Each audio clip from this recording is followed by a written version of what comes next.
সুপ্রিয় দর্শক, যে যেখান থেকে দেখছেন সকলকে স্বাগত জানাচ্ছি আজকের লাইভে। আশা করছি সকলে ভালো আছেন।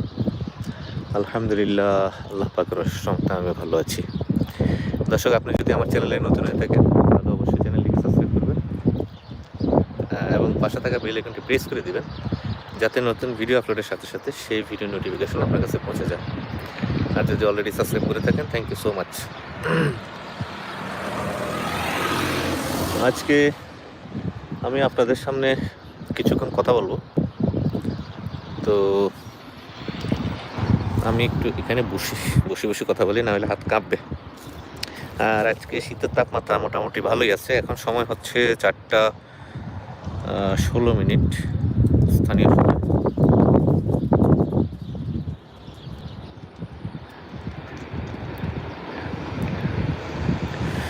আর তাপমাত্রা হচ্ছে এখন 8°C, বলা চলে ভালোই ঠান্ডা। আর এখন আমাকে একটু জানান কাইন্ডলি, গত কিছুদিন থেকে আমার ভিডিও আসলে লাইভে ভিডিও যে করি সেগুলো ক্লিয়ার হয় না। তো খোলা আসে, অনেক কমপ্লেন আসে আমার। এটা কেমন হইলে একটু দেখান আমাকে, কাইন্ডলি একটু বলেন। ফ্রেশ দেখা যাচ্ছে কিনা?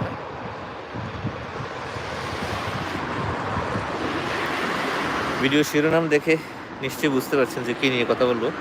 আর হাতে ধরে রেখেছি, কষ্ট হতে পারে একটু, কাছে যাই হোক, অসুবিধা নেই। কাঁপি থাকতে পারে, শেক থাকতে পারে, ক্ষমা সুন্দর দৃষ্টিতে দেখবেন। হ্যাঁ, ঠিক আছে না? ক্লিয়ার কিনা দেখেন। হ্যাঁ, না হলে ওই আগের মতোই গোপ্রো হাতে নিয়ে হেঁটে ভিডিও করতে হবে, ওইটা আরও বেশি কষ্টকর।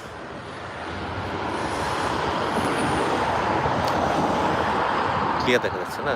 হ্যাঁ, ওকে। আচ্ছা, যে কথাটা বলছিলাম, হয়তো ভিডিও শিরোনাম দেখে ঘাবড়ে গেছেন যে ক্রোয়েশিয়া হয়তো বন্ধ হয়ে গেছে। না, এখনও ওইরকম কোনো ঘোষণা আসেনি। যদি ঘোষণা আসে বন্ধ হয়ে যায়, তারপর বিকল্প কি হতে পারে সেটা নিয়ে আজকে কথা বলবো মোটামুটি আমি। হ্যাঁ, ধরেন ক্রোয়েশিয়া বাংলাদেশিদের জন্য একদম টোটালি বন্ধ হয়ে গেছে। যদি এখনো কোনো চূড়ান্ত ঘোষণা আসেনি, জল্পনা কল্পনা চলছে এবং এর ফলাফল আমরা ভোগ করা শুরু করি।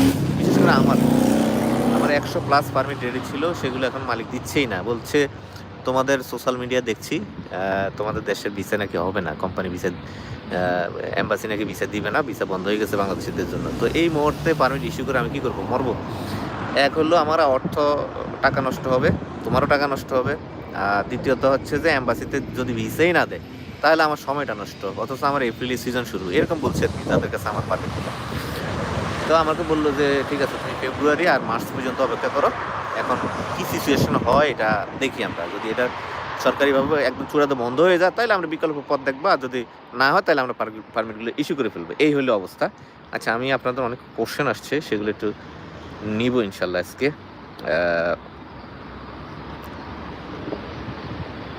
তার আগে কথা শেষ করে ফেলি। হ্যাঁ, কথা হচ্ছে যে ক্রোয়েশিয়া যদি একদম টোটালি বন্ধ হয়ে যায়, সেই হিসেবে আপনি বিকল্প মার্কেট কোনটা চিন্তা করবেন, নাকি একবারে এগুলোর উপরে আশাই বাদ দিয়ে দেবেন, সেটা নিয়ে আজকে কথা বলবো। যে মোটামুটি Croatia, Bulgaria, Schengen, non Schengen সব মিলিয়ে এখানে মোট 44টা দেশ আছে ইউরোপে। সেনজেন, নন সেনজেন, ইউনিয়নভুক্ত আর কি, মোট 44টা দেশ আছে। আমি বলি যে আপনি যে কোনো একটা দেশে যদি আসার ব্যবস্থা করতে পারেন, তাহলে আপনি আপনার কেরিয়ার এখানে যে কোনো উপায়ে, সেটা আপনি ক্রোয়েশিয়া হোক, বুলগেরিয়া হোক, কসোভো হোক, আপনার আলবেনিয়া হোক, ওইটা কি বোসনিয়া হোক, যেই কোনো দেশে আপনি আসেন না কেন, আপনার কেরিয়ার আপনি দাঁড় করাইতে পারবেন। সেই হিসাবে প্রথম কথা যেটা হচ্ছে যে আপনি যেই দেশেই আসেন না কেন, সেই দেশটা কিন্তু আমাদের জন্য বন্ধ হয়ে যাবে। কারণ আমরা কোনো দেশে আসে থাকবো না, এটা আমরা ডিটারমাইন শুরু থেকেই। অ্যাজ এ দালাল হিসেবে বলি বা অ্যাজ এ কাস্টমার হিসেবে আপনি নিজেও জানেন যে আমরা যখন যে কোনো দেশে আসি না কেন, সেই দেশটাই কিন্তু আমাদের জন্য আসলে বন্ধ হয়ে যাবে, টুডে অর টুমরো সেটা বন্ধ হয়ে যাবে। তা আমি বলবো যে প্রথমত আমরা সিদ্ধান্ত নেব যে হ্যাঁ, আমরা যেই দেশে যাই আমাদেরকে অন্তত 1 বছর আমরা অবস্থান করবো। 1 বছর, বেশি না কিন্তু। আর 1 বছরও লাগে না ভাই। এই যে আপনার যে টিএসসির মেয়াদ থাকে না, ওইটা মেয়াদ থাকে মাত্র হচ্ছে পারমিট আসার পরে, ধরেন আপনি অ্যাম্বাসিতে দিলেন 2-3 বার, যদি অ্যাম্বাসিতে যায়, তারপরে পারমিট আসতে প্রস্তুতির ব্যাপার, ওইখানে যদি আরও 1-2 মাস যায়, অ্যাম্বাসি থেকে ডেলিভারি দেওয়া, ধরেন গড়ে যদি আপনার 5 মাসে চলে যায়, তাহলে আপনার পারমিটের মেয়াদ থাকে আর ধরেন 6 মাস বা 7 মাস। এই 6-7 মাস যদি কোনো দেশে আমরা টিকে যেতে পারি, তাহলে বিশ্বাস করেন কোনো দেশের ভিসা আমাদের জন্য বন্ধ হবে না। হয়তো আপনি চিন্তা করেন যে আমি আসছি, আমি অন্য দেশে চলে গেলে কী যায় আসে, বা আমার একজনের জন্য তো আর সবার কিছু হবে না, এরকম আমরা সবাই চিন্তা করি। আসলে যারাই আমরা ইউরোপের ভিসা পাই, আমরা প্রত্যেকে এই চিন্তাটাই করি যে আমি একা গেলে কী হবে, অন্যরা তো আছে, তাদের জন্য তো কোনো সমস্যা হবে না। এই চিন্তা থেকে আসলে মূলত আস্তে আস্তে আস্তে আস্তে আমাদের রাস্তাগুলো সব বন্ধ হয়ে যাচ্ছে। আপনি যদি চিন্তা করেন যে না আমি আসি, আমি যাব না, তাহলে কী হবে, অন্য যারা পিছনে অপেক্ষা করছে তাদের পথও কিন্তু খুলে যাবে। তো সেই হিসাবে বিকল্প যে মার্কেটগুলো এখনও আছে, চালু আছে, খুব ভালোভাবে কাজ হচ্ছে। সার্বিয়াটা 2024 সালে খুব ভালো এক্সপিরিয়েন্স ছিল না এখানে। মোটামুটি তাদের অর্থনৈতিক অবস্থা খুব একটা ভালো না, এবং এখানে আন্দোলন সংগ্রাম চলছে। আপনারা জানেন যে তাদের যে প্রধানমন্ত্রী, তাকে বাংলাদেশের মতোই একটি অভ্যুত্থান করে কিন্তু পদত্যাগে বাধ্য করা হয়েছে। সে পদত্যাগ করছে, নতুন সরকার আসবে এখানে। তো আশা করি নতুন সরকার আসলে 2025 সালে এখানে খুব ভালো কাজ হবে, খুবই ভালো কাজ হবে। সেই হিসাবে আপনারা সার্বিয়ার, আমি বলি যে এখন পর্যন্ত যারা এম্বাসিতে জমা দিয়ে রাখছে, ভিসা অ্যাপ্রুভাল তেমন একটা হয় না। আর ভিসা অ্যাপ্রুভ হইলেও দেখলাম যে এম্বাসিতে পাসপোর্ট দেওয়ার পরে অনেক সময় লেগে যাচ্ছে। এম্বাসি ইন্স্যুরেন্স ফি এগুলো তো আগেই জমা দেয়। যখন আপনার পাসপোর্টে জমা দেওয়ার পরে দেখা যাচ্ছে যে অনেক সময় পর্যন্ত অপেক্ষা করতে হয়। তো এই সময়টাও কিন্তু আস্তে আস্তে ঠিক হয়ে যাবে 2025 সালে। আশা করছি তারা নতুন কিছু পরিকল্পনা ঠিক করবে, এবং বিদেশি শ্রমিকদের প্রতি তাদের উদারতা আগের থেকে অনেকটা বাড়বে আশা করি ইনশাল্লাহ। কারণ 2025-24 সালে তেমন একটা কাজ কিন্তু আসলে সার্বিয়াতে হয়নি। তো নিরাশ হওয়ার কিছু নেই। 2025 সাল আসছে এবং নতুন সরকার তাদের এখন আসবে। আসলে আশা করি সব কিছু ঠিক হয়ে যাবে ইনশাল্লাহ। হ্যাঁ, একদম টোটালি যে বন্ধ হয়ে যাবে এরকম না, সার্বিয়ার কাজ হবে। তবে 2024 সালে এক্সপিরিয়েন্স আমাদের ভালো ছিল না, এটা হলো বিষয়। আর দ্বিতীয়ত আছে আমাদের হচ্ছে আলবেনিয়া অনেকে করে। তো আলবেনিয়া আমি করি না কেন, আলবেনিয়ার ব্যাপারে আপনারা খুব সতর্ক থাকবেন। কারণ আলবেনিয়া হচ্ছে যারা কাজ করে এগুলো ই ভিসা হয়।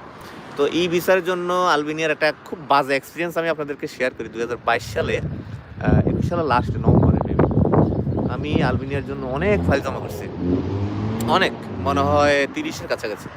তো আমি যার সাথে কাজ করলাম সে আমাকে সুন্দর মতো পারমিট দিয়ে দিচ্ছে প্রতিদিন। আজকে জমা দিলে যে 2-3 দিন পরে আমার পারমিট দিয়ে দিচ্ছে। আমি তো মেলা খুশি, ইভেন আমার নিজেরও পারমিট ছিল এখানে। তা আমি এগুলা ম্যান পাওয়ার করার জন্য গেলাম, ম্যান পাওয়ার অফিসে। ওরা আমাকে তল্লাশি দিয়ে বললো যে হ্যাঁ ভিসাটা সব ওকে আছে। কারণ ওরা এমনভাবে ওয়েবসাইট তৈরি করছে যে ভিসাগুলো ওয়েবসাইটে আছে, আপনি যখন কিউআর কোড স্ক্যান করে সরাসরি ওয়েবসাইটের লিঙ্কে নিয়ে যায়। এবং আমার বন্ধু ফয়েজ, ওর ছোটো ভাই হচ্ছে এগুলো আইটিতে খুব ভালো। তো ও আমাকে বললো যে ভাই আমি একটু দেখি তো এটা কি আসলে কাহিনি। আর ওইখানে আমার ফয়েজের নিজেরও ফাইল ছিল। তো ওই আবু বকর নাম, সে এখন জার্মানিতে আছে, স্টুডেন্ট বিষয় স্কলারশিপ নিয়ে আসছে। তো সে কি করলো, সে আবার আইটিতে খুব ভালো।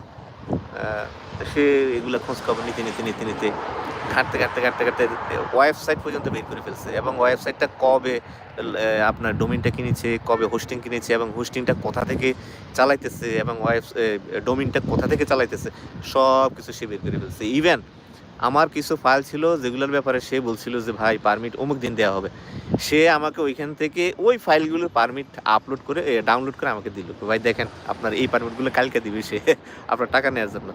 তো আমি ওইখানে অনেক বড় একটা ধোকা খাইছি। মোটামুটি আমার কাছ থেকে এইসব বাং পারমিট দিয়ে 4-5 লাখ টাকার মতো। চিন্তা করেন 2021 সালে তখন আমাদের তেমন ভালো কাজ টাজ তেমন হয় নাই। হয়তো বুলগেরিয়া 2-1টা কাজ হয়েছে, আর ক্রোয়েশিয়ার আমাদের 5টা, সার্বিয়ার 5-6টা কাজ হয়েছে, আর ক্রোয়েশিয়ার 5টা কাজ হয়েছে তখন। তো তার মধ্যে আলবেনিয়ার এত বড় একটা ধোকায় পড়ে গেলাম। তো সেই সময় ধরেন খাড়ার উপরে 5-5.5 লাখ টাকা ধরা। তো এই জন্য আমি বলি যে আলবেনিয়ার ব্যাপারে খুব সতর্ক থাকবেন। শুধু আলবেনিয়া না, যে কোনো দেশ আপনাকে ই ভিসা দিবে সেই দেশগুলোর ব্যাপারে আপনি খুব সতর্ক থাকবেন। কারণ হচ্ছে বাংলাদেশিরা অনেক বেশি বাটপার, এবং শুধু বাংলাদেশিরা না, আপনার ইন্ডিয়ানরা সহ এগুলোর সাথে থাকে, জড়িত থাকে। এবং তারা খুব বড় বড় স্ক্যামার, এরা নিজেরা ওয়েবসাইট তৈরি করে ফেলে, এবং ওয়েবসাইট তৈরি করে আপনার পারমিট তৈরি করে সেগুলো ওইখানে আপলোড দিয়ে সেখান থেকে নামায় আপনাকে কিউআর কোড থাকবে, আপনাকে দিয়ে দেবে। আপনি কিউআর কোড স্ক্যান করবেন, সাথে সাথে আপনাকে ওয়েবসাইটে নিয়ে যাবে। আপনিও খুব খুশি যে হ্যাঁ কাজটা হয়ে গেছে। এটা হইলে একটা। আমি এইবার ক্রোয়েশিয়া আসার আগে আমি ম্যান পাওয়ার অফিসে বাধ্যতামূলক 3 দিনের ট্রেনিং করতে হয়। আমাকে করতে হয়েছে একদিন করছি, পরে পয়সা দিয়ে আবার পরে 2 দিন আর আমাকে করতে হয়নি। তো যাই হোক, যেদিন প্রথম আমি ট্রেনিং করতে গেলাম সেদিন দেখলাম যে প্রচুর পোলাপাইন আলবেনিয়ার জন্য জমা দিচ্ছে তারা, এবং তাদের হাতে পারমিট আমাকে দেখাইলো যে পারমিট। তো আমি বললাম যে ভাই আপনারা যে এখানে আসছেন আর আলবেনিয়ার পারমিট পাইছেন, ম্যান পাওয়ার ট্রেনিং করতে আসছেন, ম্যান পাওয়ার কার্ডও পেয়ে যাবেন, ফ্লাইটের ব্যাপারে কী ধারণা আপনাদের? তো ভাই আমরা টাকা টুকা সব ক্লিয়ার করে ফেলছি, 9 লাখ টাকা করে মেবি দিয়ে দিছে, যে আমরা টাকা টুকা সমস্ত পেইড। বাংলাদেশের একটা ভালো এজেন্সির নাম বললো আমাকে। তো এখনও আমাদেরকে হয়তো বা ম্যান পাওয়ারটা করার পরে আমাদেরকে ইয়ে দিয়ে দিবে, ম্যান পাওয়ার কার্ড পাওয়ার পরে আমাদেরকে কী বলে ফ্লাইট দিয়ে দিবে। তো ওরা কথায় কথা জানতে পারছে যে আমি আসলে এই লাইনের সাথে জড়িত। পরে আমার নাম্বার নিয়ে গেলো, নাম্বার নিয়ে আমি এখানে আসার পরে কিছুদিন পরে আমাকে কল দিয়ে বললো যে ভাই চিনছেন কি না, ওই যে আপনার সাথে বিএমইটির ওইখানে ট্রেনিং করছিলাম। আমি বললাম যে হ্যাঁ চিনছি তো, কী অবস্থা আপনাদের আলবেনিয়ার? বললো যে না ভাই আমাদের তো এগুলো আসলে প্রতারিত হয়েছি, এগুলো ফেক ভিসা। তার মানে ওই যে ওইভাবে বানাইয়া। তো এই জন্য বলবো ই ভিসা সংক্রান্ত যত বিষয় আছে এগুলোর ব্যাপারে আপনারা সাংঘাতিক সতর্ক থাকবেন। ই ভিসার ব্যাপারে সতর্ক না থাকলে কিন্তু ধরা খাওয়ার পসিবিলিটি একদম 99%। এই জন্য আমি আসলে ই ভিসা সংক্রান্ত কাজ যেগুলো হয় আর কি এগুলোর সাথে যাই না, সাধারণত আমি করি না এগুলো। তো আমি আলবেনিয়া বাদ দিলাম। যদি আপনারা আলবেনিয়া নিজ দায়িত্ব করতে চান তাহলে সেই হিসেবে আপনারা করবেন, হ্যাঁ নিজ দায়িত্ব করবেন, যাচাই বাছাই করে, এবং বিশ্বস্ত না হইলে, একান্তই বিশ্বস্ত না হইলে আলবেনিয়াতে হাত দিবেন না। দ্বিতীয়ত বললাম, তৃতীয় পথ হইতে পারে আপনার জন্য বজনিয়ার খুব ভালো কাজ হয়। শুধুমাত্র আমাদের সমস্যা যেটা, বজনিয়ার জন্য আমাদেরকে ইন্ডিয়া যেতে হয়। সেই জন্য বজনিয়ার ব্যাপারে আমি আসলে ব্যক্তিগতভাবে কাজ করতে ইন্টারেস্টেড না। ইন্ডিয়া রিলেটেড যে কাজগুলো আছে, যখন ভিসাই হয় না সেখানে কাজ নিয়ে আমরা কী করব? তো সেই হিসাবে বজনিয়াটা আপনারা করতে পারেন। তবে এখানে এসে দেখলাম যে বজনিয়ার অনেক কর্মী এখানে কাজ করে, কনস্ট্রাকশনে কাজ করে, এবং বজনিয়ার লোকজন এখানে ট্যাক্সি চালায়, ফুড ডেলিভারি দেয় সাইকেলে, প্রচুর কর্মী এখানে আছে। তো তার মানে এই না যে বজনিয়া একটা ইউরোপের বাইরের দেশ বা ওদের দেশের লোকের দরকার নাই, ওরকম কিছু না। আসলে ওদের দেশের লোকের দরকার আছে। বাংলাদেশ থেকে আমরা এত হাজার হাজার মানুষ প্রতি বছর বিভিন্ন দেশে কাজের জন্য যাই না? দেখেন এই বাংলাদেশেই কিন্তু পৃথিবীর বিভিন্ন উন্নত দেশ থেকে কিন্তু লোকজন কাজ করতে যায়। তবে তারা যায় হলো সব প্রফেশনাল কাজে, আর আমরা আসি হলো সব নিকৃষ্ট কাজে। এটা হলো তফাৎ আর কি। মানে প্রত্যেকটা দেশে আসলে ফরেন ওয়ার্কারের দরকার আছে। তো সেই হিসাবে বজনিয়া তো ফরেন ওয়ার্কারের ভালো ডিমান্ড আছে, এবং তাদের বিষয়ের ইস্যু খুব ভালো হয়। তবে এটা ইন্ডিয়া রিলেটেড কাজ, এবং প্রসেসিং সময়টা মেবি 4-5 মাসের বেশি লাগে না খুব একটা। আর যেহেতু চাপ খুব কম, সেই হিসাবে ভিসা রেশিও খুবই ভালো, এটা আপনারা দেখতে পারেন। আর তৃতীয়ত বললাম, চতুর্থ আপনারা দেখতে পারেন হচ্ছে মলদোভা আছে। মলদোভা একটা সেনজেন না, নন সেনজেন দেশ। সেখানেও মোটামুটি সার্বিয়া, কসোভো, আলবেনিয়া, আর হলো ওইটার নাম কি বললাম, বজনিয়া, এই কয়েকটা দেশের চিন্তা কিন্তু কাছাকাছি। মানে এদের কিন্তু পজিশন একদম কাছাকাছি। ওদের অর্থনৈতিক অবস্থা বলেন, এবং ওদের আয় রোজগারের কথা বলেন, বেতন, স্যালারি ম্যালারি, এগুলো মোটামুটি কাছাকাছি। তবে মলদোভার কথা কেন বলি, মলদোভার কাজটা আপনি ইন্ডিয়া ছাড়াও বিকল্প মার্কেট আছে, সেখান থেকে করে আনা যায়, যেমন চায়না থেকে করানো যায়, এবং ব্যক্তিকে ওইখানে যেতে হয় না। কিন্তু বজনিয়ার জন্য ব্যক্তিকে যেতে হবে। আপনার নর্থ মেসিডোনিয়ার জন্য ব্যক্তিকে আপনাকে সরাসরি অ্যাম্বাসি ফেস করতে হবে। কিন্তু আলবেনিয়ার জন্য যেহেতু আপনাকে ই ভিসা, আপনাকে সেটা যেতে হবে না। মলদোভার জন্য আপনার বিকল্প রাস্তা আছে, আপনার ইয়ের মতো, সার্বিয়ার মতো, সেটা আপনি ওইখান থেকে করাই নিতে পারেন। তো মলদোভাটা আপনাকে দেখতে পারেন। আর পঞ্চমত যেটা আমি বলবো যে কসোভোটা খুব ভালো দেশ, এবং এটা সার্বিয়া এবং রোমানিয়ার একটা সীমান্তবর্তী দেশ, এবং ক্রোয়েশিয়ার খুব কাছাকাছি দেশ। তো সেই হিসাবে আপনারা এইটাও করতে পারেন। তবে বাংলাদেশেই সরাসরি কসোভোর অ্যাম্বাসি আছে, কিন্তু কসোভোর জন্য বাংলাদেশের অ্যাম্বাসিতে কিন্তু প্রক্রিয়াটা খুব সহজ না। ওরা আসলে এখানে অ্যাপয়েন্টমেন্ট ডেট পাওয়া, যেমন পারমিট সব কিছু চলে আসে টাইমলি, কিন্তু এখানে আসলে অ্যাপয়েন্টমেন্ট নিয়ে জমা দেওয়াটা খুব টাফ হয়ে যায়। এখানে জমা দিতে গেলে খুব কষ্ট হয়, ডেট পাওয়া যায় না। আর ডেট পেলেও আপনি যদি জমা দেন, আপনার কিন্তু ভিসা, ওই যে ডেলিভারির বিষয়টা অনেক সময় নেয়। ওরা কি রিজেক্ট হইলো নাকি হইলো, ভিসা হইলো, এটা জানতে আপনার অনেক সমস্যা হয়, অনেক সময় লেগে যায়। এই আর মতো সার্বিয়ার মতো, যেরকম সার্বিয়া এখন আপনাদেরকে ঝুলে রাখছে বা আমাদেরকে ঝুলে রাখছে, ওরকমটা হয়। তো এই ক্ষেত্রে কসোভোতে আপনাকে টাকা দিয়ে কাজটা করতে হবে। হ্যাঁ, যাদের পারমিট আসে তারা কিন্তু মূলত কোম্পানি থেকে সরাসরি ডেট নিয়ে, এবং অ্যাম্বাসিতে বড় পরিমাণে একটা টাকা দিয়ে কিন্তু কাজটা করাইতে হয়। সেই হিসাবে যারা এইভাবে কাজ করে তাদের নিয়মিত কাজ হচ্ছে। তো সেই প্রক্রিয়া আমরাও আগাইতেছি ইনশাল্লাহ। আমরা এই মাসে রানিং ফেব্রুয়ারিতে আমাদের 32টা ফাইল জমা দেওয়া, আশা করি আমরা এখান থেকে 20-25টার মতো আমরা হয়তো জমা করে ফেলবো ইনশাল্লাহ অ্যাম্বাসিতে। এ ব্যাপারে আমরা মোটামুটি অনেক বেশি আশাবাদী, এবং ডেটের যে প্রক্রিয়া, ভিসা হওয়ার যে প্রক্রিয়া, ফিঙ্গার দেওয়া, এই বিষয়গুলো আমরা মোটামুটি নিশ্চিত হয়ে গেছি ইনশাল্লাহ। এবং এগুলা কোম্পানির থ্রুতেই কিন্তু ব্যবস্থা করে দেবে। তো সেই হিসেবে আমরা প্রচণ্ড আশাবাদী, ইনশাল্লাহ, দোয়া করবেন। তো এই কয়েকটা দেশের বিকল্প দেশ হিসেবে আপনাদেরকে বললাম। তার মধ্যে আরেকটা দেশ আছে হচ্ছে মন্টেনিগ্রো। মন্টেনিগ্রোর ভিসা তেমন একটা হয় না, তেমন একটা কি কখনোই হয় নাই আমাদের। আমরা 5-6টা 10টার মতো এরকম এম্বাসিতে দিয়েছি, আইস পর্যন্ত ঝুলে আছে, টাকা 20-25 হাজার কিন্তু আমাদের নষ্ট হয়ে গেছে, এটা হয় না। তো এই এই এই জিনিসটার ব্যাপারে আমি মোটেও ইন্টারেস্টেড না। আপনারা যদি ওইরকম ভালো কোনো লাইন থাকে যারা ভিসা টিসা দিতে পারবে, আপনারা এটা করতে পারেন। তবে আমি বলবো এটা কিন্তু মোক্ষম সময় যে ক্রোয়েশিয়া নিয়ে ব্যাপক পরিমাণ আলোচনা সমালোচনা হচ্ছে, এবং কিছু সাময়িক যারা ব্যবসার জন্য আসছে এখানে খুব তাড়াতাড়ি বড়লোক হবে বা আপনাকে প্রলুব্ধ করার জন্য খুব রং চটা খুব দারুণ দারুণ অফার দেবে, এগুলোর ফাঁদে পড়বেন না, এখন সর্বনাশ হয়ে যাবেন। কারণ ক্রোয়েশিয়া যদি আমি বলি, এবং আমাদের মতো যারা দীর্ঘদিন থেকে ক্রোয়েশিয়া নিয়ে কাজ করে তারা যদি বলে যে না কাজ হবে না, তাহলে আপনি মনে রাখবেন যে হ্যাঁ আসলে কিছু একটা আছে। আপনি কখনোই এইসব কথা আগাবেন না। টুকটাক কাজ যেগুলো হয় এগুলো ভিন্ন কথা, কিন্তু বড় সড়ো পরিসরে কখনোই ক্রোয়েশিয়ার কাজ ওই যে নতুন ডিসিশন আসার আগ পর্যন্ত আমি ব্যক্তিগতভাবে ক্রোয়েশিয়ার ফাইল নিব না। তবে এখনও বলি, সবসময় বলি, বারবার বলি, ক্রোয়েশিয়া অফিসিয়ালি বন্ধ হয়নি। যদি ব্লক হয়ে যায়, আকাশে চাঁদ উঠলে, আকাশে সূর্য উঠলে যেরকম সবাই দেখবে, আপনি দেখতে পারবেন, আর আমিও বলে দেবো যে হ্যাঁ ক্রোয়েশিয়া ব্লক, এবার আপনারা অন্য বিকল্প চিন্তা করেন। বা আমাদের কাছে কত ফাইল আছে না, সেগুলো নিয়ে তো আমাদেরকে কৈফিয়ত দিতে হবে না। তো চূড়ান্ত যে কথাটা, যে গতকালকার ভিডিওতে আমি যেটা বলেছি যে বিকল্প আমাদের সেনজেন যে মার্কেটটা আছে, সবচেয়ে বড় মার্কেট এখন আমাদের জন্য অপেক্ষা করছে বুলগেরিয়া।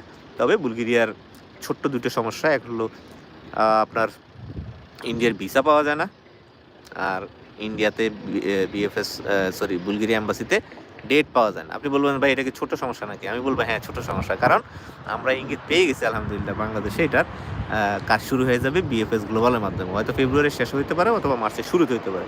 তো এই জন্য এটা আমাদের জন্য অনেক বড় একটা অপরচুনিটি আছে। তবে ঘুরে ফিরে ওই একই কথা বলবে যে ভাই যেই দেশেই যান না কেন অন্তত একটা বছর কাঁচা মেরে পড়ে থাকার চেষ্টা করবেন। ধরেন ভাই আপনার যদি ঘুরে ঘিরে আপনি যদি 1 বছরও ইউরোপে আসতে না পারেন, আপনার কিন্তু দিন চলে যাবে, আপনি কিন্তু কোটিপতি হয়ে যাবেন না, বা আপনি কিন্তু লুজার হয়ে যাবেন না। তো আপনি মনে করছেন যে আমি বুলগেরিয়া আসবো, অনেক টাকা খরচ করে আসবো, আমি যদি একটা বছর থাকি আমার তো ইনকাম কম হবে, যদি আমি ইতালিতে যাই আমি তো মেলা টাকা ইনকাম করবো, এই ধরনের চিন্তা মাথায় আনবেন না ভাই। 1 বছর আপনি আসলে কোটিপতি হবেন না। আল্লাহ যদি আপনার উপর রহম করে, আপনি যদি অন্যের ভালো চিন্তা করে একটা বছর স্টে করেন, সেটা বুলগেরিয়া হোক, সেটা মন্টেনিগ্রো হোক, সার্বিয়া হোক, কসোভো হোক, বোসনিয়া হোক, মালদোভা হোক, আলবেনিয়া হোক, যে কোনো দেশ হোক, আপনি যদি একটা বছর অন্য চিন্তা করে থেকে যান, বিশ্বাস করেন এই মার্কেটগুলো আমাদের জন্য প্রচণ্ড চাঙ্গা হয়ে যাবে।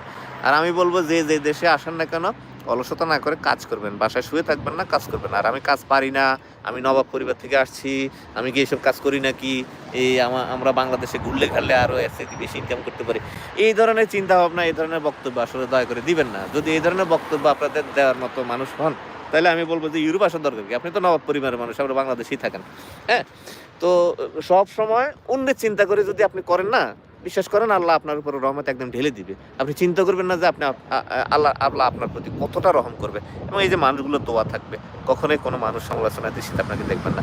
ক্রোয়েশিয়া থেকে আমাদের অনেক লোক এসে কিন্তু নানা দেশে চলে গেছে, তাদের মধ্যে অনেকেই এখন কিন্তু হতাশার কথা আমাদেরকে জানায়, অনেকেই ফোন দেয় যে ভাই খুব চরম অবস্থায় আছি।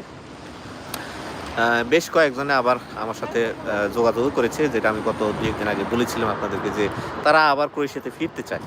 তো এটা আমিও চেষ্টা করছি তাদেরকে কিছু করার জন্য। ভুল করেছে তারা, এখন তখন তো ভেবেছিল, রঙিন স্বপ্ন ছিল যে ইতালি গেলে হয়তো বা ওইখানে রাস্তাঘাটে টাকা উড়ে, ইউরো উড়ে, হ্যাঁ ওরকম চিন্তা ভাবনা তাদের ছিল হয়তো বা যাই হোক, কোম্পানি এখানে হয়তো অনেক কষ্টের কাজ ছিল, বা যারা আগে থেকে কাজ করতেছিল তাদের সাথে যোগাযোগ হচ্ছে যে ভাই কী অবস্থা, তারা ভাই বললেন না জীবন শেষ, ডান শেষ, আইসেন না মরে যাবেন, তো কে আর মরতে আসে এত টাকা নষ্ট করে, এই জন্য তারা অন্যদিকে চলে গেছে আর কি। তো আমরা ক্রোয়েশিয়া বন্ধ হয়ে যাবে এই ব্যাপারে একদম শতভাগ নিশ্চিত না, এবং এটা আমি কখনোই বিশ্বাসও করি না যে একদম টোটালি বন্ধ হয়ে যাবে।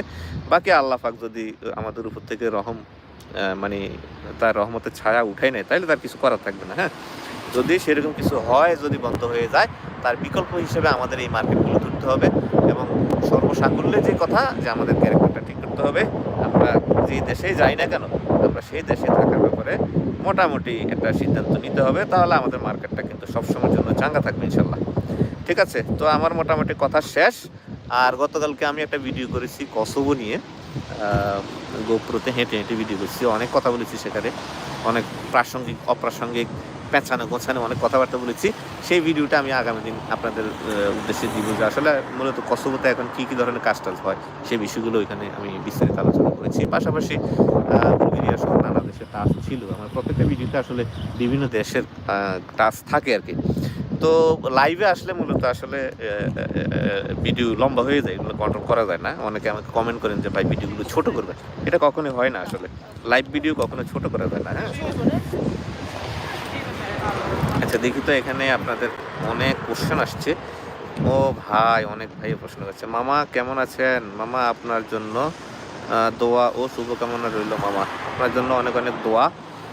সবাই দোয়া করবেন আল্লাহ পাক যাতে আমাদের উপর রহম করেন, আর ক্রোয়েশিয়া যাতে বন্ধ টন্ধ না হয়।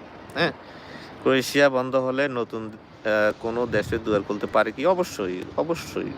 বন্ধ মানে তো একদম বন্ধ না, যেমন পোল্যান্ডে আমাদের কাজ টাজ হয় না, তো কি এখন ক্রোয়েশিয়া কাজ হচ্ছে না? ইচ্ছা মতো দেদারসে কাজ হচ্ছে।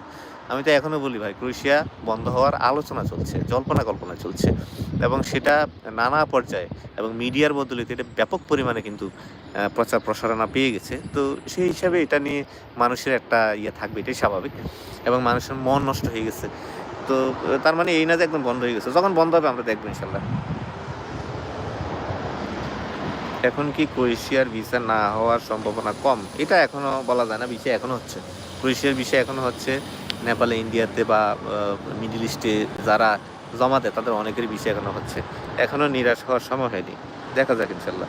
আমি জানুয়ারি 1 তারিখ পুলিশ ক্লিয়ারেন্স সহ ফাইল জমা দিলাম, আমি কি আশা রাখতে পারি? আমি ওয়েল্ডিংয়ের কাজ জানি, কিন্তু এজেন্ট এখনো আমার কাজের ভিডিও বা কোনো প্রমাণ চাইনি। চাইবে কীভাবে? সে তো অনলাইন করতে পারতেছে না হয়তো বা, এই জন্য ওয়েট করেন ইনশাল্লাহ। আপনাদেরকে যেটা বলছি আমি বারবার, আপনারা কেন বুঝেন না? আপনাদেরকে মার্চ ফেব্রুয়ারি এবং মার্চ এই 2 মাস কিন্তু ওয়েট করতে হবে কোনো সিদ্ধান্ত আসার আগ পর্যন্ত। এইসব কথা জিজ্ঞেস করে আমাকে কোনো লাভ আছে? কেউ এগুলোর উত্তর দিতে পারবে? আপনি বারবার যখন এগুলোর প্রশ্ন করবেন তখন এই মন গড়া একটা উত্তর দিয়ে দিবে, এটা আপনার জন্য কোনো কাজেই আসবে না। হ্যাঁ, অপেক্ষা করেন, দেখতে হবে, পর্যবেক্ষণ করতে হবে। যখন কোনো জরুরি সিচুয়েশন আছে তখন এগুলোর হাত কিন্তু মানে কন্ট্রোল কিন্তু কারো হাতে থাকে না। গভর্নমেন্ট টু গভর্নমেন্ট ওরা কী করে এটা দেখতে হবে আমাদের। হ্যাঁ, দেখার পরে কিন্তু মূলত আমরা এগুলো নিয়ে কথা বলতে পারবো। আন্দাজে আমরা এখন কী বলবো যে কী হবে? যেগুলো জমা দিচ্ছি এগুলো কি অনলাইন হবে? যেগুলো জমা দিচ্ছি এগুলো কি পারমিট আসবে? যেগুলো অ্যাম্বাসিতে জমা দিচ্ছি এগুলো কি ভিসা হবে? এগুলো তো আমরা বলতে পারবো না, এটা অ্যাম্বাসি এবং সংশ্লিষ্ট দেশ তারা বলতে পারবে যে তারা আসলে মূলত কী করবে। তবে যতক্ষণ পর্যন্ত অফিসিয়ালি বলবে না যে ক্রোয়েশিয়ার জন্য বাংলাদেশিদেরকে ব্লক করে দেওয়া হয়েছে, ততক্ষণ পর্যন্ত আমাদের কোনো আশাই কিন্তু নষ্ট হয় না, এবং আমরা কখনোই নিরাশ হওয়ার কোনো আমি দেখি না।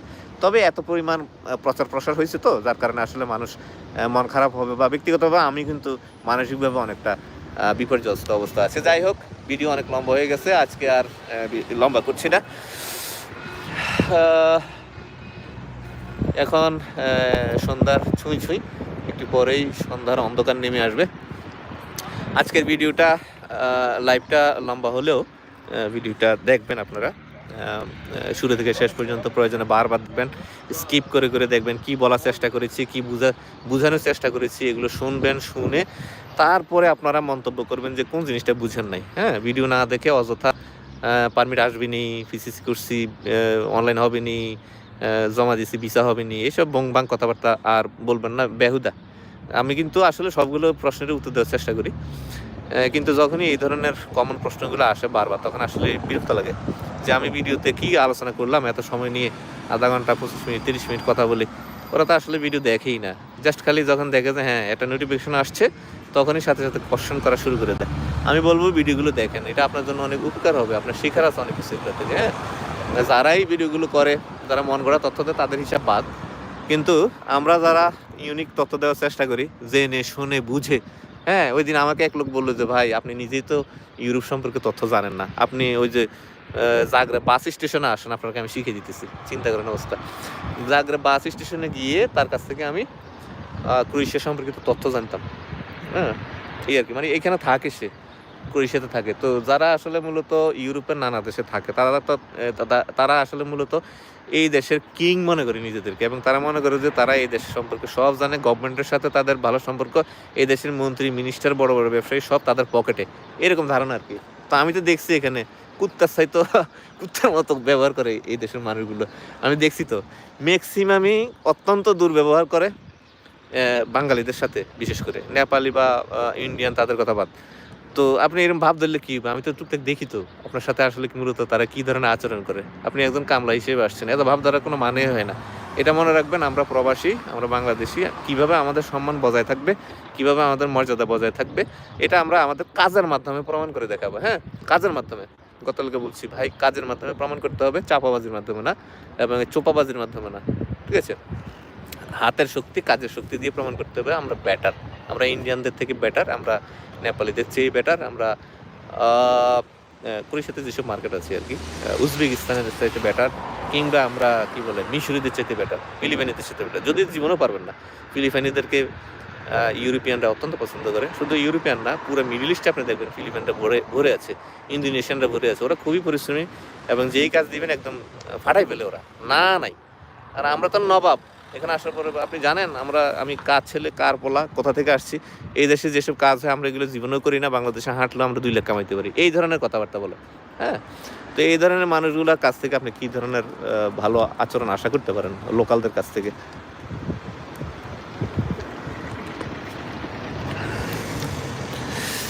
যাই হোক, সবাই ভালো থাকবেন। কথা বলতে বলতে মোটামুটি 26-27 মিনিট, 28 মিনিটের মতো ভিডিও হয়ে গেছে। আমার জন্য দোয়া করবেন। আমি আসলে বিভিন্ন কারণে আসলে বুঝিনি তো, অনেকের দায়িত্ব আমার কাঁধে, সেগুলো নিয়ে আসলে নানা রকম নানা জনের নানা কথা শুনতে শুনতে মানসিকভাবে বলেন, শারীরিকভাবে বলেন, একদম বলা চলে যে একটা বিপর্যস্ত অবস্থা আর কি। তো দোয়া করবেন আল্লাহ পাক যাতে আমাকে ধৈর্য ধরার তৌফিক দেন এবং সব কিছু ধৈর্য সহকারে মোকাবেলা করার তৌফিক দান করেন। আরে এই জিনিসটা আগে দেখলে তো আর ওইখানে দাঁড়াইতাম না, এখানে বসে বসে করতে পারতাম। এইখানে দাঁড়াইয়া এইভাবে ধরে ভিডিওটা করতে পারতাম। ইস, উদয় শেখ হয়ে গেল। তো দোয়া করবেন। হ্যাঁ, মেন রোডের পাশে আছি, আশা করছি সাউন্ডে কোনো সমস্যা হচ্ছে না এবং ভিডিওর কোয়ালিটিও আশা করি। ওই যে একজন এই মাত্র আসছে, এসে বলতেছে যে ক্রোয়েশিয়ার আপডেট কি, চিন্তা করেন অবস্থা। তো কি কথা বললাম এতক্ষণ ধরে। তো এই হলো অবস্থা আর কি। যে যখন আসে সে এসে তার মনে যে প্রশ্নটা জাগে সেটাই করে আর কি। ক্রোয়েশিয়ার আপডেট হচ্ছে ক্রোয়েশিয়া বন্ধ হতে যাচ্ছে, অন্য চিন্তা করেন। হ্যাঁ, যখন বন্ধ হওয়ার ঘোষণা আসবে আমরা বলে দেবো ইনশাল্লাহ। আচ্ছা, রেখে দিব নাকি আরো 2 মিনিট কথা বলি আপনাদের সাথে? দেখি তো কিছু কোশ্চেন আসতেছে।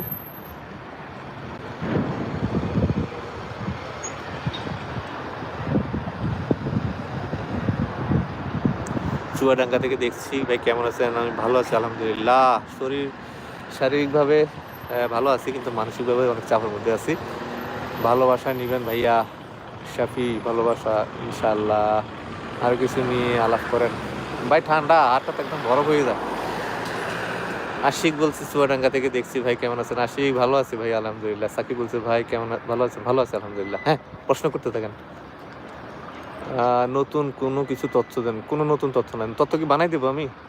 তথ্য তো থাকতে হবে না? বানাই না, তথ্য শুনতে আপনাদের খুব মজা লাগে না? আপনার প্রত্যেক ভিডিও দেখি, আপনি আমাদেরকে তথ্য দিয়ে সহযোগিতা করেন, আপনাকে অসংখ্য ধন্যবাদ। আপনাকে অসংখ্য ধন্যবাদ।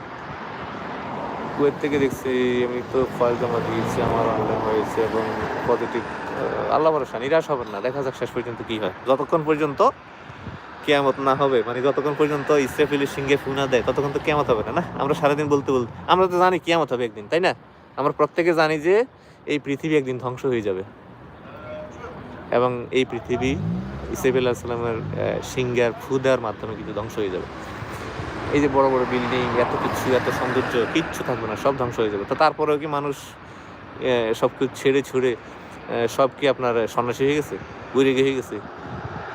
কিচ্ছু হয় না, কিন্তু সবাই সবার কাজে ব্যস্ত আছে এবং বাট পরিস্থিতি আগেছে তারা 3 গুণ করতেছে। জানে যে পৃথিবী ক্ষণস্থায়ী এবং প্রত্যেকটা মানুষ মরে যাবে। কুলু নাফসুন যায়কাতুল মউত, প্রত্যেকেই মরবে, কেউ থাকবে না। তারপরে কি সম্পদের লোভ মানুষের কম আছে? সবাই ওরকম আসছে। হ্যাঁ, কোনো কিছুই মানুষের বন্ধ নাই, কিন্তু সবই চলতেছে। কিন্তু আমরা জানি পৃথিবী থাকবে না বা আমরাও থাকবো না, আমরা মরে যাবো যে কোনো সময়। হায়াতের কোনো গ্যারান্টি নেই, তারপরে কিন্তু সব কিছু চলতেছে। মানুষ কত প্রতারণা করতেছে, মানুষের টাকা মেরে দিচ্ছে, মানুষকে হত্যা করছে। এই এক নেতা ক্ষমতার জন্য, দায়িত্বের জন্য, সভাপতি হওয়ার জন্য সেক্রেটারিকে মেরে ফেলতেছে, বা সেক্রেটারি আছে সে সভাপতি হবে, যদি সভাপতির মারা যায় তাহলে সে সভাপতি হইতে হবে, এই জন্য সভাপতি মেরে দিচ্ছে, করতেছে না? এগুলো সবই হচ্ছে। যখন ক্রোয়েশিয়া বন্ধ হবে ঠিক সেরকমই একটা বিষয় আর কি, যে ক্রোয়েশিয়া বন্ধ হলে আমরা দেখতে পাবো ইনশাল্লাহ। হ্যাঁ, বন্ধ, খুবই বন্ধ হয়ে গেছে, এই যে ভাই বন্ধ, ওকে। তার আগে হুদেই বক্কর এগুলো আর ভালো লাগে না, বিরক্তিকর। এই যে আমি প্রতিদিন যে ভিডিওতে কথা বলি, এইগুলো নিয়ে ডিবিসি নিউজ, তারপরে আপনার দীপ্ত টিভি, আরও কি পত্রিকাতে কিছু নিউজ করে একই কথা, ক্রোয়েশিয়ার পথ বন্ধ হয়ে যাচ্ছে বাংলাদেশিদের জন্য, এগুলো আবার আমাকে পাঠায়। আরে শালা, আমি যে সারাদিন বকি, এগুলো কি? এগুলো হচ্ছে এরকম যে নিজের বউরে ভালো লাগে না, ওই যে আরেক বেটার বউরে ভালো লাগে। হ্যাঁ, বিষয়টা এরকম যে নিজের বউরে ভালো লাগে না, পরের পুতের বউরে ভালো লাগে। হ্যাঁ, আমি সারাদিন বলি এটা ভালো লাগে না, কিন্তু অন্যটা ভালো লাগে, বিরক্তি করে এগুলো। আসসালামু আলাইকুম ভাইজান। স্লোভেনিয়া নিয়ে আসলে আমার ইচ্ছা আছে, দেখি ইনশাল্লাহ। কিশোরগঞ্জ থেকে আমাদের ইব্রাহিম, ওই যেটা আমি এই আজকের ভিডিওতে বলছি, আমার এই ভিডিওতে একটু দেখো ভালো করে, যে মূলত আমাদের 100+ পারমিট আটকে গেছে শুধুমাত্র একটাই কারণে, যে কোম্পানির মালিকগুলো বলছে বাংলাদেশিদের নাকি ভিসা বন্ধ হয়ে গেছে। কারণ তারা সোশ্যাল মিডিয়া দেখেছে, ইউটিউবে দেখেছে। আপনি জানেন প্রতিদিন ইউটিউব খুললে আমার সামনে হাজারটা ভিডিও আছে, এমন এমন চেহারা সামনে আসে যারা আমার 14 গোষ্ঠী জীবনে দেখে নাই, তারা এসে ঘোষণা দিচ্ছে বন্ধ বন্ধ বন্ধ বন্ধ। তার মানে কি, কেউ কেউ তো কসম খেয়ে বলছে, লাখ টাকা বাজি ধরছে যে হ্যাঁ 10 লাখ টাকা গ্যারান্টি বন্ধ হয়ে গেছে। মানে সে কি বলবো, পাগল হয়ে গেছে এটা বোঝানোর জন্য, যে মানুষকে বিভ্রান্ত করার জন্য, যে হ্যাঁ বন্ধ হয়ে গেছে। আরে ভাই, বন্ধ হয়ে যাবে আর বন্ধ হয়ে গেছে, কথা দুইটাতে এক না। ক্রোয়েশিয়া জমা দিব কেমন হবে? আমরা মার্চ পর্যন্ত কোনো ফাইল নেব না। হ্যাঁ, এটা গত ভিডিওতে বলেছি, আজকে বললাম, মার্চ পর্যন্ত কোনো ফাইল নেব না। এই যে চলমান পরিস্থিতি, এটার সমাধান না হওয়া পর্যন্ত ক্রোয়েশিয়ার জন্য কোনো ফাইল নিচ্ছি না। বুলগেরিয়া যথারীতি চালু আছে ইনশাল্লাহ। ঠিক আছে, এমডি জাহিদুল, আপনার কথাই বললাম এখন ভাই, সামনে জমা দিবেন ইনশাল্লাহ। পরিস্থিতি ভালো হোক, দেখা যাক কি হয়, ভালো সিদ্ধান্ত আসুক, তারপরে আপনি দয়া করে একটু থামেন। আপনাকে মনে হয় আপনি থামেন ভাই, আর কত একই কথা কয়বার বলবেন? না, ইনশাল্লাহ মানসিক অসুস্থ। তো যাই হোক, অনেকক্ষণ কথা বললাম এবং অনেক আলোচনা করলাম। বুলগেরিয়া নিয়ে গতকালকে পরিপূর্ণ একটা ভিডিও দিচ্ছি, সেটা দেখবেন। হ্যাঁ, সেটা দেখবেন ইনশাল্লাহ। তবে আজকের লাইভটা আমি পরবর্তীতে দেখবো, যদি দেখি যে সাউন্ড এবং ভিডিও গ্রাফিক খুব সুন্দর বা ক্লিয়ার আসে, তাহলে আমি এটা নিয়ে কিন্তু এইখানে এইভাবে করে লাইভ আসবো আবার। হ্যাঁ, আর যদি না হয় তাহলে গোপ্রো দিয়ে হেঁটে ভিডিও করবো। আমার অবস্থা খারাপ একদম, এই যে হাড়টাতে একদম অবশ্যই গেছে, এই যে রক্ত চলাচল বন্ধ হয়ে গেছে, অনেক ঠান্ডা, হালকা বাতাস আছে, ঠান্ডা অনেক। যাই হোক, ভালো থাকবেন, দোয়া করবেন আমার জন্য, আমি সবার জন্য দোয়া করি। আল্লাহ পাক সবার মনের আশা পূরণ করুক, এই আশা প্রত্যাশা ব্যক্ত করছি। এবং এই 2025 সাল আমাদের মধ্যে যে আতঙ্ক বিরাজ করছে, সেই আতঙ্কটা তাড়াতাড়ি কেটে যাক এবং আমাদের সাফল্য আসুক, সে আশা প্রত্যাশা ব্যক্ত করে আজকের মধ্যে বিদায় নিচ্ছি। আল্লাহ হাফেজ। আসসালামু আলাইকুম রহমতুল্লাহি ওয়া বারাকাতুহু।